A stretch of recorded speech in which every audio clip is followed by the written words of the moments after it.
नमस्कार।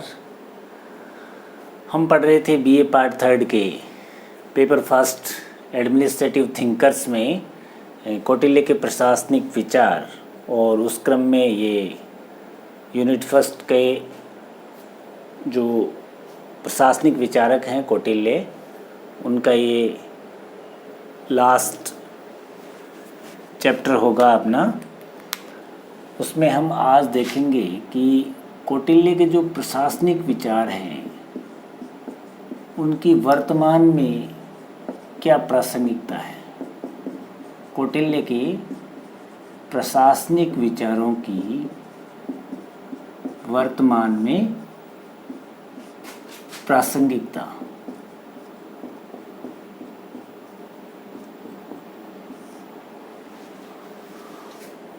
कौटिल्य ने अपने जो भी सिद्धांत दिए हैं उनका ग्रंथ है अर्थशास्त्र, उसमें वो वर्णित हैं।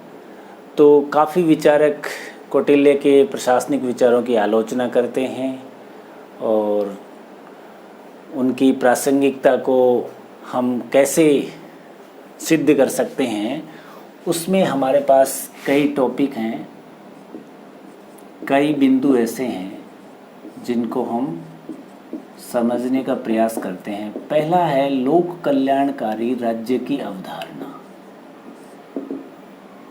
कौटिल्य ने कहा है कि प्रजा के हित में ही राजा का हित है, प्रजा के सुख में ही राजा का सुख है। कौटिल्य के समय में, मौर्य काल के समय से लेकर आज तक जितने भी राज्य हैं, वो आधुनिक जो राज्य हैं वो सारे के सारे वर्तमान में लोक कल्याणकारी स्वरूप को अपनाए हुए हैं या अपनाने की कोशिश करते हैं। तो आजकल जनता के लिए हर सुख सुविधा उपलब्ध करवाना राज्य का प्राथमिक कर्तव्य हो गया है। राज्य भी, सारे राज्य इसी प्रयास में लगे हुए हैं कि जनता को ज़्यादा से ज़्यादा सुख सुविधाएं कैसे दी जाए, उनके जीवन को कैसे और अधिक सुखमय बनाया जाए। तो लोक कल्याणकारी राज्य की जो अवधारणा है उसमें हम कौटिल्य के प्रशासनिक विचारों की प्रासंगिकता देखते हैं। दूसरा है कि हम जो राज्य का सप्तांग सिद्धांत पढ़ते हैं, राज्य का सप्तांग सिद्धांत,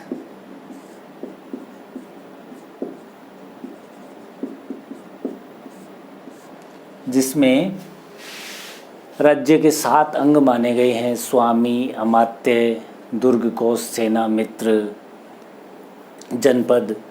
तो इनमें से लगभग सारे ही अंग आज हमें वर्तमान में जो सरकार का आधुनिक रूप है उसमें देखने को मिलते हैं।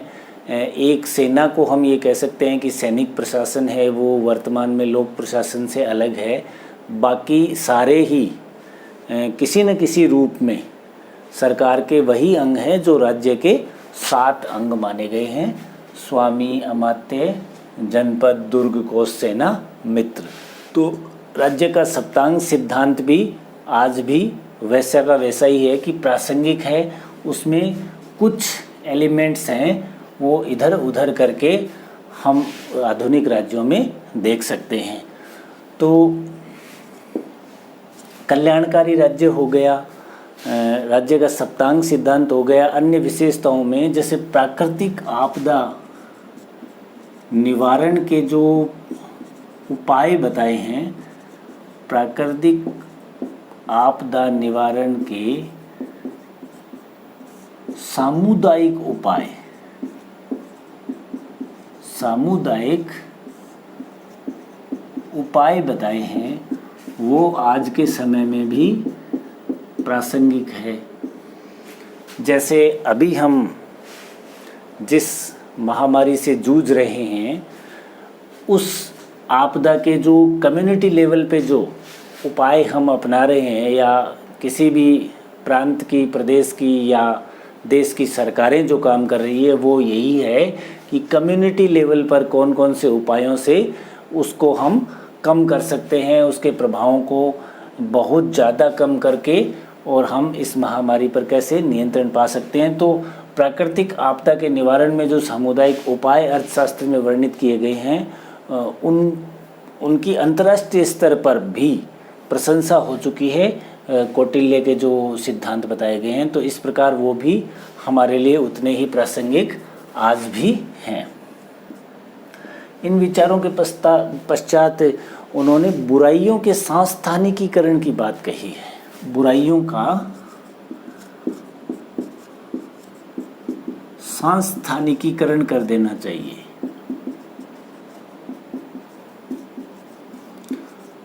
कौटिल्य कहते हैं कि जिन बुराइयों को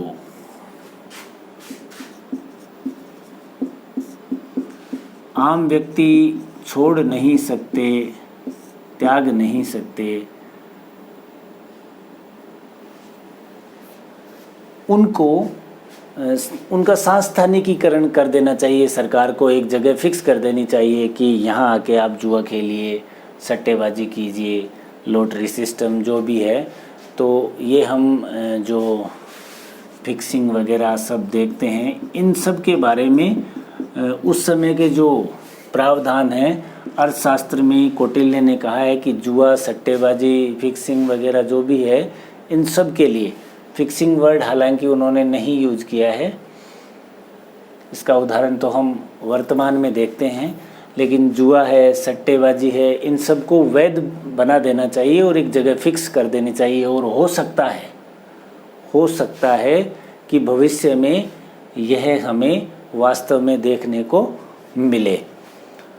तो ये बुराइयों के सांस्थानिकीकरण की बात उन्होंने कही है।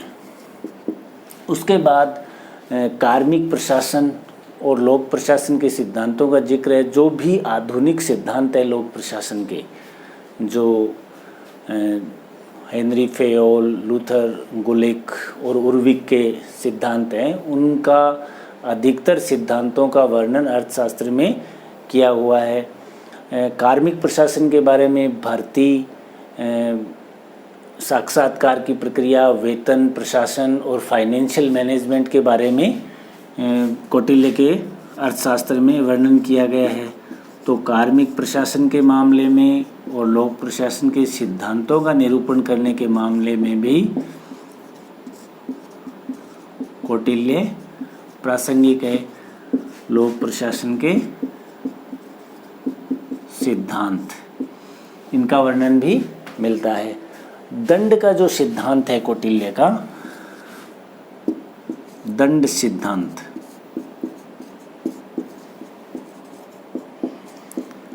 दंड सिद्धांत आज भी उतना ही प्रासंगिक है। वो चाहे भ्रष्टाचार के मामले में हो या आतंकवाद के मामले में हो। भ्रष्टाचार और आतंकवादियों को जिस तरीके के दंड की व्यवस्था अभी कर रखी है या कौटिल्य ने बताई है, वैसी ही कठोर व्यवस्था का समर्थन सारे राज्य, आधुनिक राज्य भी करते हैं आतंकवाद और भ्रष्टाचार के मामले में। और इसके अनुप्रयोग पर NCTC का गठन भी किया गया है। हम ये कह सकते हैं कि NCTC जैसी संस्थाएं हैं वो इसी के आधार पे गठित की गई है। तो दंड का सिद्धांत भी आज भी उतना ही प्रासंगिक है, क्योंकि ये जो घटनाएं हैं ये राज्य की संकल्पना को ही नकारती हैं। इसके बाद मंडल सिद्धांत और षड्गुण्य नीति की बात करें तो मंडल सिद्धांत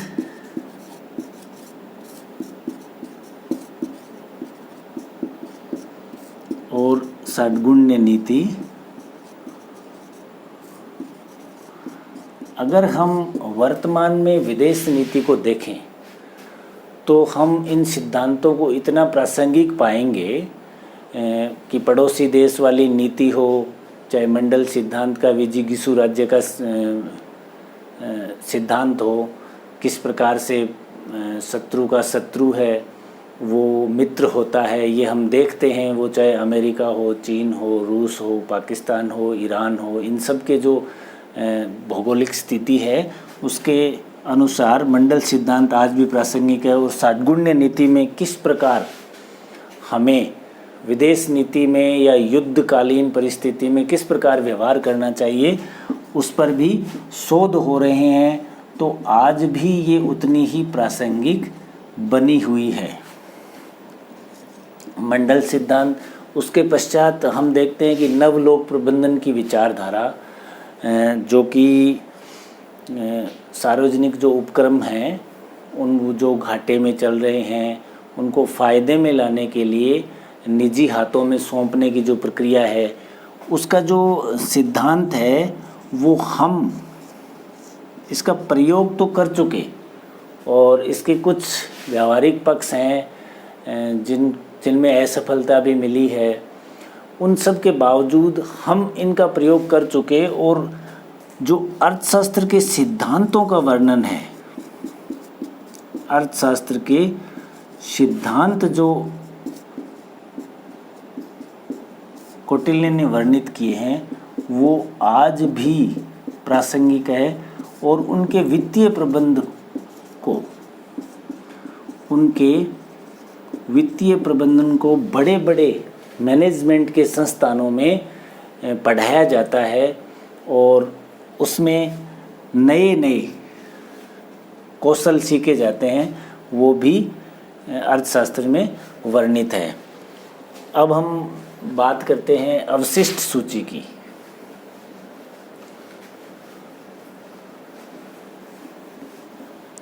संघ सूची, राज्य सूची, समवर्ती सूची और एक अवशिष्ट सूची। अवशिष्ट सूची का जो कॉन्सेप्ट है उसका वर्णन भी अर्थशास्त्र में देखने को मिलता है। एक जो ये अपने इंटेलिजेंस ब्यूरो हो या रिसर्च एनालिसिस विंग रो हो, जो गुप्तचर व्यवस्था है अपनी, वो चाहे इंटरनल हो चाहे एक्सटर्नल हो, हम देखते हैं कि जो स्पाई सिस्टम है, गुप्तचर व्यवस्था है, उससे देश की सुरक्षा है वो सुनिश्चित होती है। तो इन सब बातों का वर्णन भी अर्थशास्त्र में किया गया है कि गुप्तचर कैसे होने चाहिए, गुप्तचरों के क्या कूट भाषा होनी चाहिए, और वो हम आधुनिक राज्यों में भी हर प्रकार से देखते हैं। तो ये जो स्पाई सिस्टम है ये पूरी तरीके से वर्णन किया गया है इसका अर्थशास्त्र में। और कई इतिहासकारों के अनुसार, कुछ इतिहासकारों ने ये भी कहा है कि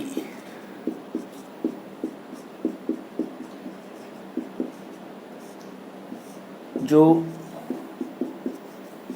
चंद्रगुप्त मौर्य थे वो शूद्रों से संबंधित थे, कुछ इतिहासकारों के अनुसार। हालांकि सबका ये मत नहीं है। तो मौर्य काल में चंद्रगुप्त मौर्य को सम्राट बनाना अपने आप में बहुत बड़ी बात थी और लोकतंत्र, धर्मनिरपेक्ष और जातिवाद से रहित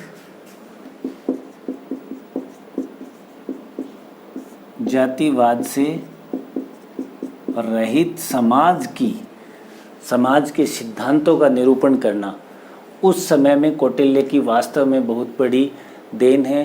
कौटिल्य के जो विचार हैं वो सार्वभौमिक हैं और वो हमेशा हमारे साथ बने रहेंगे, उनका नवीनीकरण होता रहेगा, बार बार हम उनको पढ़ते रहेंगे। और समाज में जो नीति के हिसाब से अगर देखें, नैतिक शिक्षा के हिसाब से, तो चाणक्य नीति है वो आज भी समाज में उतनी ही प्रासंगिक है। तो ये कौटिल्य के प्रशासनिक विचारों की प्रासंगिकता है।